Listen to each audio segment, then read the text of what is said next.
కనపరచడానికి ప్రభు అనుగ్రహించిన సమయాన్ని బట్టి దేవాది దేవునికి స్తుతులు చెల్లిస్తూ అందరికీ వందనాలు తెలియపరుస్తున్నారు. ప్రభు యొక్క బలం మనం సమీపించబోయే ముందుగా కొన్ని మాటల ద్వారా మనం హెచ్చరింపబడదాం, కొన్ని మాటల ద్వారా సరి చేసుకుందాం. పరిశుద్ధ గ్రంథం నుండి అపోజిట్ పౌలు గారు ఎఫెసీయులకు రాసిన పత్రిక, ఎఫెసీయులకు రాసిన పత్రిక 2వ అధ్యాయం 1వ వచనాన్ని చదువుదాం. ఎఫెసీయులకు రాసిన పత్రిక 2వ అధ్యాయము 1వ వచనం. మీ అపరాధముల చేతను పాపముల చేతను మీరు చచ్చిన వారై ఉండగా ఆయన మిమ్మల్ని క్రీస్తుతో కూడా బ్రతికించను. ప్రార్థన చేస్తున్నాం. జీవాధిపతి సభాధికారి మీ స్తుతులనైనా స్తోత్రాలు చెల్లిస్తున్నాం. నేను మీ దాసులమైన మేము, మీ బిడ్డలమైన మేము మీ పాదసంలో కూర్చున్నాం. మిమ్మల్ని స్తుతించాలని, మీ కార్యములను ధ్యానం చేస్తూ మిమ్మల్ని ఆరాధించాలని మేము ఇక్కడ ఉన్నాం. నాయన మీ యొక్క బలను మేము సమీపించబోయే ముందుగా మీ వాక్యం ద్వారా మాతో మాట్లాడండి. ఇంకా రావాల్సిన బిడ్డల్ని నడిపించండి. మీ శక్తితో మీ పునరుత్థాన బలంతో మమ్మల్ని నింపండి. చీకటి శక్తిని బంధించండి. వాక్యం ద్వారా మాతో మాట్లాడమని నాయనా ఈ దాసులు నన్ను మీరు బలపరచండి. మీ హక్కుతో నింపండి. మీ శక్తితో మీ పునరుత్థాన బలంతో నన్ను నింపండి. మీ చేతికి అప్పచెప్పుకుంటూ యేసయ్య నామమున ప్రార్థించి వేడుకొంచున్నాం తండ్రి, ఆమేన్. ఎఫెసీయులకు రాసిన పత్రిక 2వ అధ్యాయం 1వ వచనంలో పౌలు గారు అంటున్నారు, మీ అపరాధముల చేతను పాపముల చేతను మీరు చచ్చిన వారై ఉండగా ఆయన మిమ్మల్ని క్రీస్తుతో కూడా బ్రతికించెను. మరి అపరాధములను బట్టి పాపములను బట్టి మనం చనిపోయి ఉన్నాం. ఆజ్ఞాతిక్రమమే పాపము, పాపం వల్ల వచ్చే జీతము మరణం, పాపం వల్ల వచ్చే జీతము మరణం. ప్రభువారు చాలా స్పష్టంగా చెప్పారు ఆదాముతో, ఈ పండు తిను దినమున నీవు నిశ్చయముగా చచ్చెదవు. చావు అనగా దేవుని నుండి మనకి ఎడబాటు, దేవునికి మనము దూరం అవటం, ఎడబాటు అయిపోవటం, అదే మరణం. చాలా సందర్భాల్లో చెప్పాను, మళ్ళీ సందర్భాన్ని బట్టి మీకు జ్ఞాపకం చేస్తున్నాను. ఆయన తన స్వరూపంలో తన పోలికలో మనల్ని చేసుకున్నాడు, నరుణ్ణి సృజించాను. ఎవరు ఈ పోలిక? ఎవరిది? ఈ స్వరూపం ఎవరిది? ఆయనది. ఆది కాండంలో మనం చూస్తాం. తన పోలికలో తన స్వరూపంలో ఆయన కుమారుణ్ణి చేసుకున్నాడు. ఎందుకంటే తనతో పాటు మనల్ని కూడా జీవింప చేయాలని. మనిషికి మరణం లేదు, నువ్వు పాలించు, పరిపాలన చేయి అని చెప్పి సర్వ అధికారాలు తన కుమారుడైన ఆదాముకి ఇచ్చాడు. కానీ ఆజ్ఞ అతిక్రమం వల్ల చేయొద్దన్న పని చేసి చనిపోయాడు. అంటే దేవునికి దూరస్తుడు అయిపోయాడు. అంటే తండ్రికి కుమారునికి సంబంధాలు లేవు. ఎప్పుడైతే ఆజ్ఞ అతిక్రమము పాపమో, పాపం వల్ల జీతము మరణమో, మనమందరం ఏమై ఉన్నాము? చనిపోయి ఉన్నాం. మరి రోమిలకు రాసిన పత్రిక తీయొద్దులో గాని ఒకని అవిధేయత వలన భూమి మీదకి ఏం వచ్చింది? మరణం వచ్చింది. ఒకని అవిధేయత, మరి ఆదాము అవిధేయతను బట్టి ఆదాము కుమారులు, ఆదాము సంతతి అయిన మనందరం కూడా ఏమైపోయాం? పాపం ఏలుబడి చేస్తుంది. దేవునికి దూరస్తులైపోయాం. చనిపోయిన వారంగా మనం ఉన్నాం. జీవించుచున్నావన్న పేరు మాత్రమే నీకు ఉన్నది కానీ నీవు మృతుడవే అని ప్రకటన గ్రంథంలో రాయబడింది. జీవించుచున్నావన్న పేరు. ఎప్పుడైతే మనం దేవునికి అవిధేయులుగా, అక్రమార్కులుగా మనం జీవిస్తామన్న పేరే ఉంది కానీ ఆయన దృష్టిలో మనము చనిపోయిన వారు. అందుకే ఇక్కడ పౌలు గారు అంటున్నారు, ఎఫెసీయులకు రాసిన పత్రిక 2వ అధ్యాయం 1వ వచనంలో, మీ అపరాధముల చేతను పాపముల చేతను మీరు చచ్చిన వారై ఉండగా ఆయన మిమ్మల్ని క్రీస్తుతో కూడా బ్రతికించెను. ఇంతకు ముందు మనం ఎలా ఉన్నాము? ఆ 2వ వచనంలో, అదే ఎఫెసీయులకు రాసిన పత్రిక 2వ అధ్యాయం 2వ వచనంలో, మీరు వాటిని చేయొచ్చు వాయుమండల సంబంధమైన అధిపతిని అనగా అవిధేయులైన వారిని ఇప్పుడు ప్రేరేపించే శక్తికి అధిపతిని అనుసరించి ఈ ప్రపంచ ధర్మము చొప్పున మునుపు నడుచుకున్నాం. ఈ లోకానుసారంగా జీవించాం. ఈ ప్రపంచ ధర్మం చొప్పున అంటే ఈ లోకానుసారంగా మనం జీవించాం. ఈ లోకం వెంబడి మనం నడిచాం. ఈ లోక పద్ధతులు అనుసరించాం. ఈ లోకానుసారంగా మనం జీవించాం. ఈ లోకం ఎటుపోతే, అందుకే ఒక మాట చెప్తారు, అందరూ ఒక దిక్కు అయితే ఈడు ఒక దిక్కురా అంటారు. ఇంకో మాట కూడా ఉంది, గుంపులో గోవింద్, నలుగురితో నారాయణ, గుంపులో గోవింద్. నలుగురితో నారాయణ. నలుగురు ఏదంటే మనం అదే.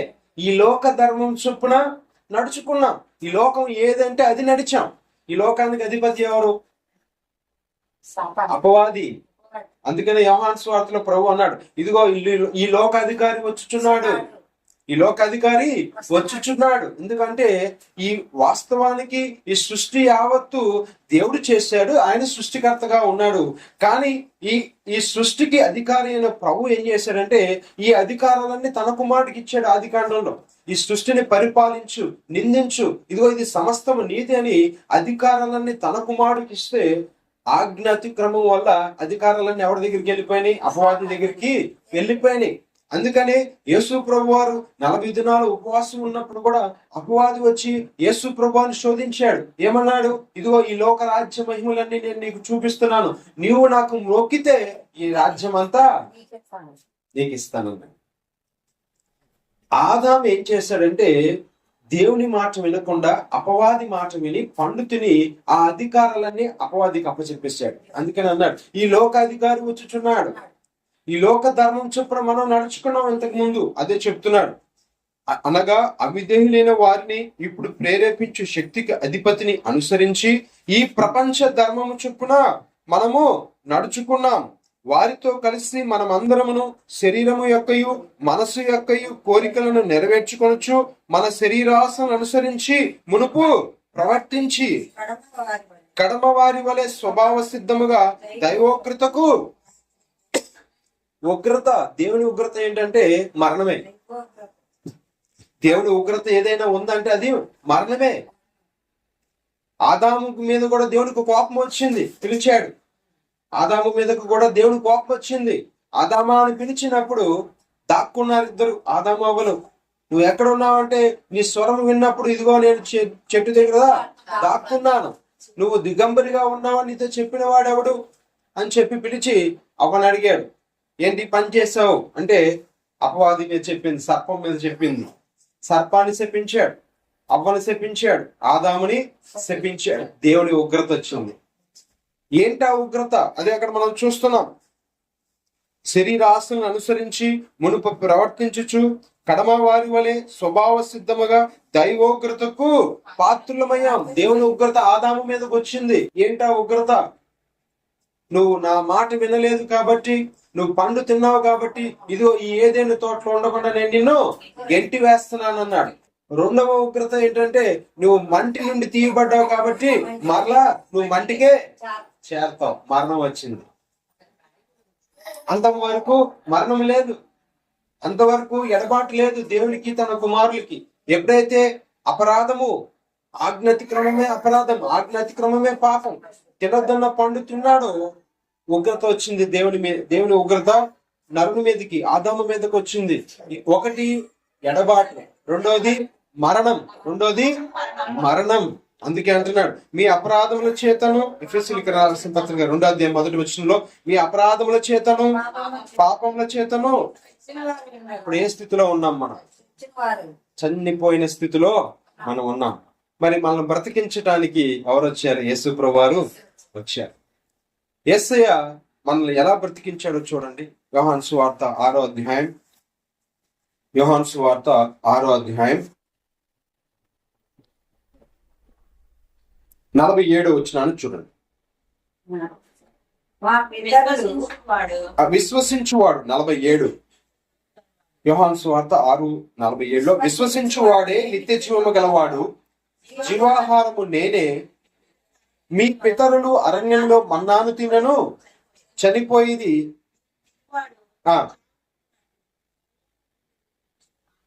పరలోకము నుండి దిగి వచ్చిన ఆహారము. ఎవడైతే నా శరీరం తింటాడో, ఎవరైతే నా రక్తానికి సాదృశ్యకున్న ద్రాక్షారసము తాగుతాడో వాడు నిత్య జీవము కలవాడు. ఇంకా మరణం లేదు. తండ్రి తన కుమారుడైన ఆదామును తన స్వరూపంలో తన పోలికలో చేసుకున్నాడు.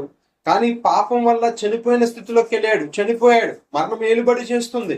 మరలా తన కుమారుని బ్రతికించుకోవడం కోసము ఆయనే మానవతారిగా ఈ లోకానికి వచ్చి తన శరీరాన్ని మనకి అనుగ్రహించాడు. ఆయన శరీరమే మనకు అనుగ్రహింపబడకపోతే మనము ఎక్కడ ఉండేవాళ్ళం? మరణపు స్థితిలోనే ఉండేవాళ్ళం. మరణము మన మీద ఏలుబడి చేసేది, ఉగ్రతకు మనము పాత్రలము అయ్యేవాళ్ళం. అందుకే అంటున్నాడు ప్రభు, ఇదిగో దీనిని తినువాడు చావకుండానట్లు పరలోకం నుండి దిగి వచ్చిన ఆహారం ఇదే. ఎవడైతే నా శరీరాన్ని తింటాడో, ఎవరైతే నా రక్తాన్ని తాగుతాడో, ఇక వాడి మీద మరణం ఏలుబడి చేయదు. ఇక వాడికి మరణం లేదు, వాడికి మరణం లేదు. నిన్ను నన్ను బ్రతికించడం కోసం మన పాపముల చేత, మన అపరాధముల చేత చనిపోయిన స్థితిలో మనం ఉండగా క్రీస్తు ప్రభువారు ఆయన శరీరాన్ని మనకి ఉచితంగా ఇచ్చాడు, మనకి ధారపోసాడు. తన రక్తాన్ని మన కొరకు ఉచితంగా ధారపోసాడు.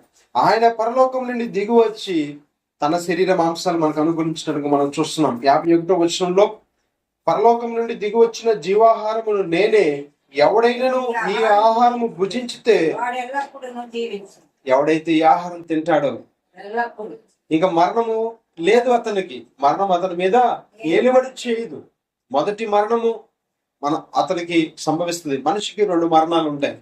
ఒకటి శారీరక మరణం, రెండోది ఆత్మీయమైన మరణం. శారీరకమైన మరణం ఉంటదేమో కానీ ఈ శరీరము తిన్నవాడి మీద రెండవ మరణము లేదు. అందుకనే ప్రకటన గ్రంథంలో రాయబడిన మాట ఏంటంటే, మొదటి పునరుద్ధానంలో పాల్గొనేవారు ధన్యులు.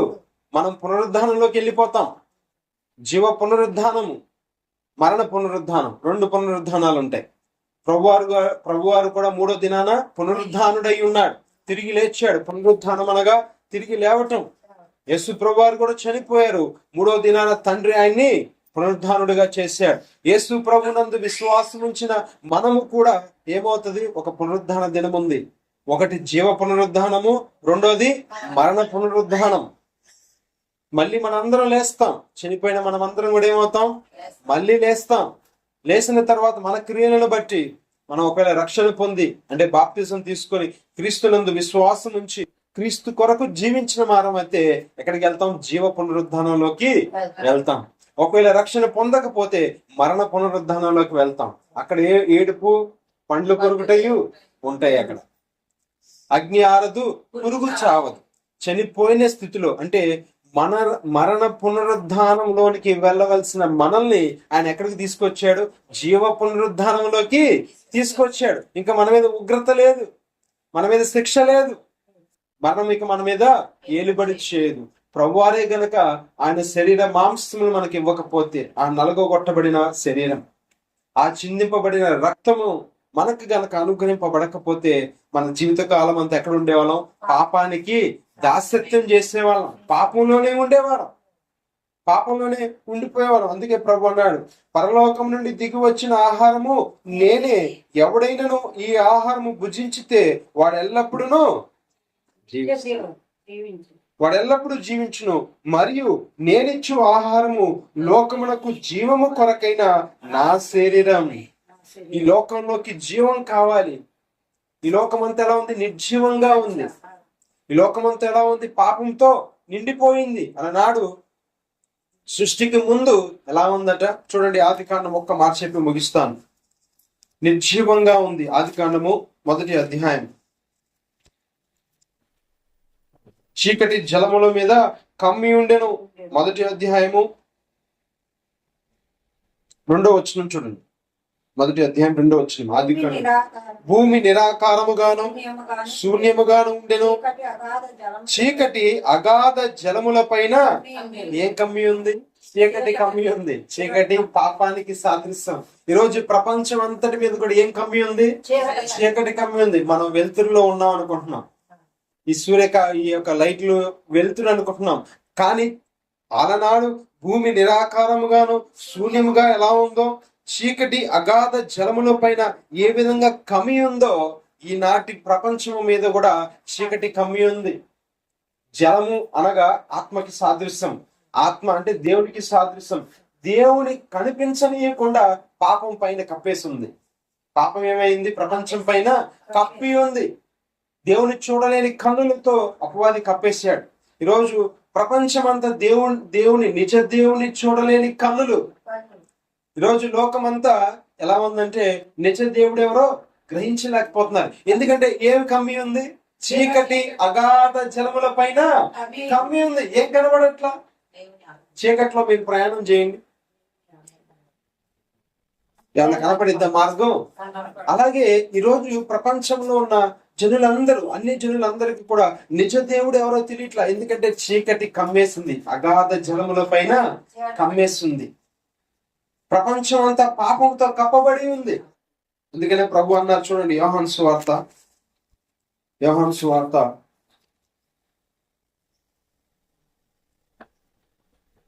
మొదటి అధ్యాయం 9వ వచనం చూడండి. నిజమైన వెలుగు ఉండెను, అది లోకములోనికి వచ్చుచు. ఎందుకు వచ్చాడు ప్రభు?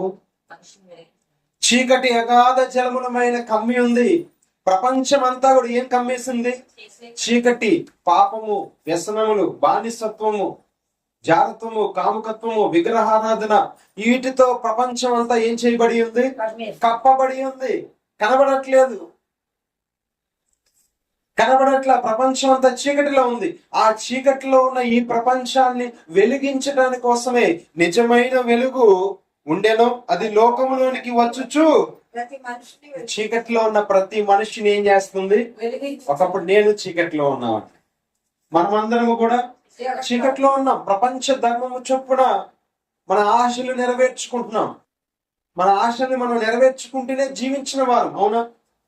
బంగ్లా కావాలి, అది కావాలి, ఇది కావాలి, ఇది కావాలి, అది కావాలని శరీర ఆశల్ని మనం అనుసరించి ప్రవర్తించిన వారు, శరీర కోరికలను ప్రవర్తించి అనుసరించిన వారు. కానీ ప్రభువారు వచ్చి చీకట్లో ఉన్న మనల్ని ఏం చేశారట? వెలుగులోకి నడిపించారు. ఇంకా ప్రపంచం చాలా మటుకు ప్రపంచం అంతా ఎక్కడ ఉండిపోయింది?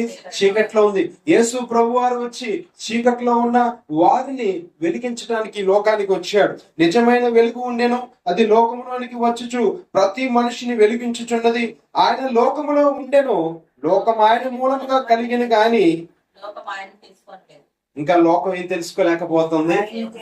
నిజమైన వెలుగు ఏంటో కొండ మీద ఒక వెలుగు వెలుగుతుందంట, దానికోసం పొలవమని పరిగెత్తుతున్నారు. ఎక్కడ ఒక కొండ ఉంది, ఆ కొండ పైన ఒక వెలుగు వస్తుందంట సంవత్సరానికి ఒకసారి.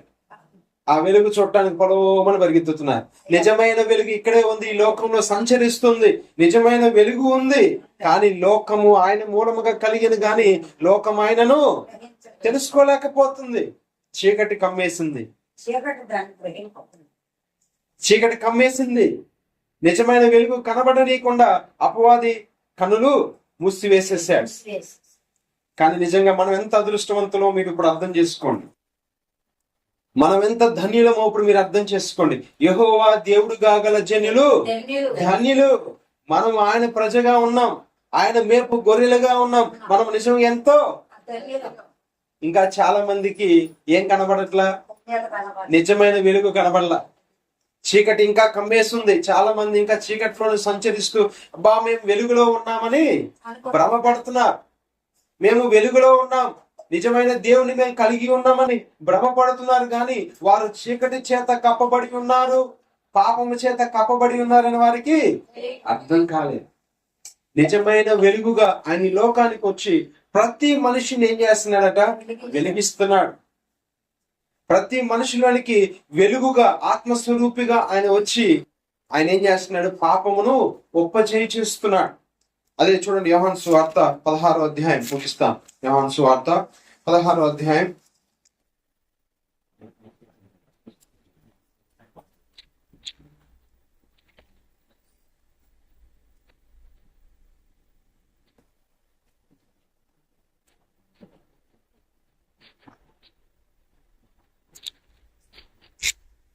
పరిశుద్ధాత్మ మీ మీదకి వస్తాను చూడండి.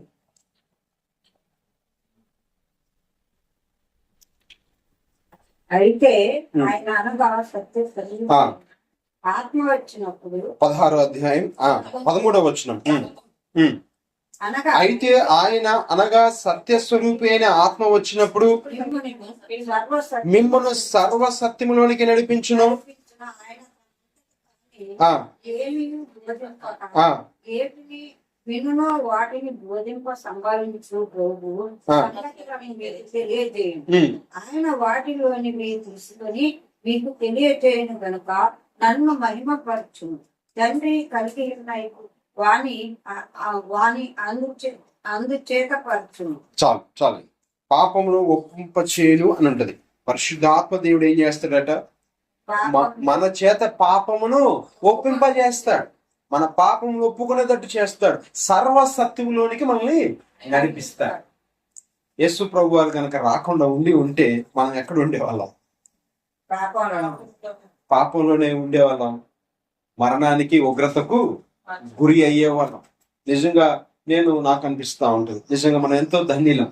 మనం ఎంతో క్రీస్తుని తెలుసుకోగలిగాం. నిజ దేవుడు ఎవరు మనం తెలుసుకున్నాం. ఆ గ్రహింపుని ఎవరు ఇచ్చారు? యేసయ్య ఇచ్చాడు. ఆయన ఇచ్చాడు మనకి గ్రహింపు.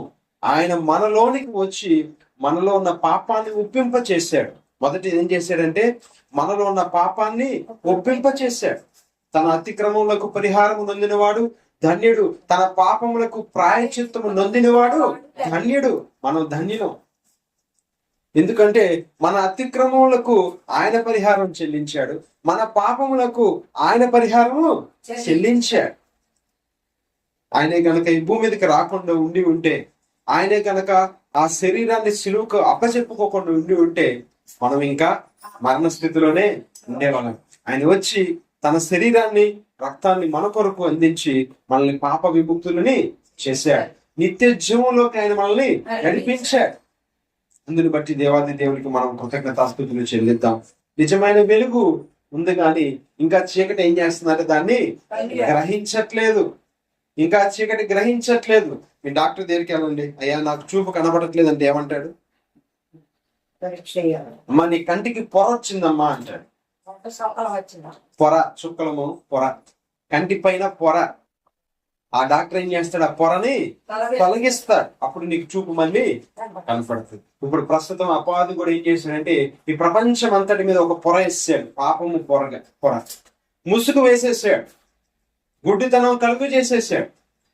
పాపం ఒప్పుకోనీయకుండా, అతిక్రమం ఒప్పుకోనీయకుండా ఏం చేస్తున్నాడట? ఒక ముసుగు వేసాడు. చీకటి అగాధ జలముల మీద కమ్మి ఉన్న రీతిగా చీకటి ఏం చేస్తుందంటే అగాధ జలము అనగా వాక్యానికి సాదృశ్యం.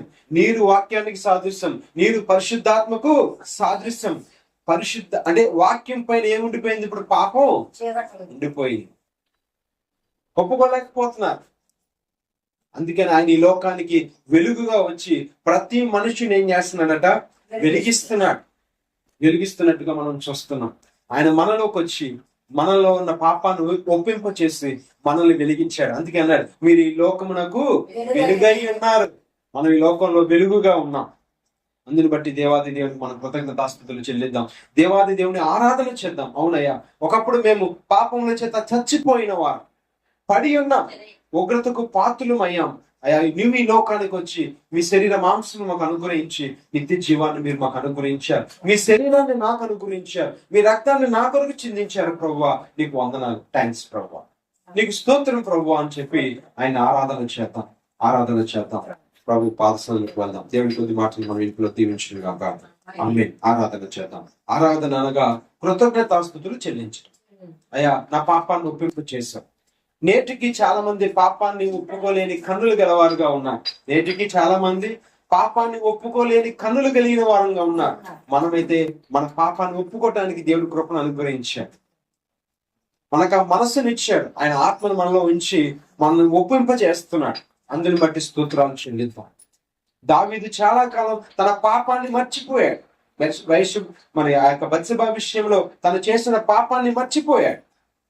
నాతాను వచ్చి చెప్పేంత వరకు అతను చేసిన పాపము అతనికి గుర్తులేదు. నాతాను వచ్చి ఆ పాపాన్ని తెలియచేసినప్పుడు పశ్చాత్తాపడ్డాడు. మనం కూడా ఇంకా చాలా విషయాల్లో మనకు అవిధేయతను విడిచిపెట్టలేని పరిస్థితుల్లో ఉంటున్నాం. ప్రభు పాదసన్నిధిలోకి వెళ్దాం. ప్రభువా నీకు స్తోత్రాలు, నా పాపాన్ని ఒప్పింప చేస్తున్నందుకు మీకు వందనాలు. నా అవిధేయతను మీరు జ్ఞాపకం చేస్తున్నారు, క్షమిస్తున్నందుకు మీకు స్తోత్రాలు. నా పాపాన్ని అంతటి క్షమించారయ్యా, మీకు స్తోత్రాలని ప్రభు పాదసన్నిధిలోకి వెళ్ళి ఆరాధన చేద్దాం. కృతజ్ఞతాస్తుతులు చెల్లిద్దాం.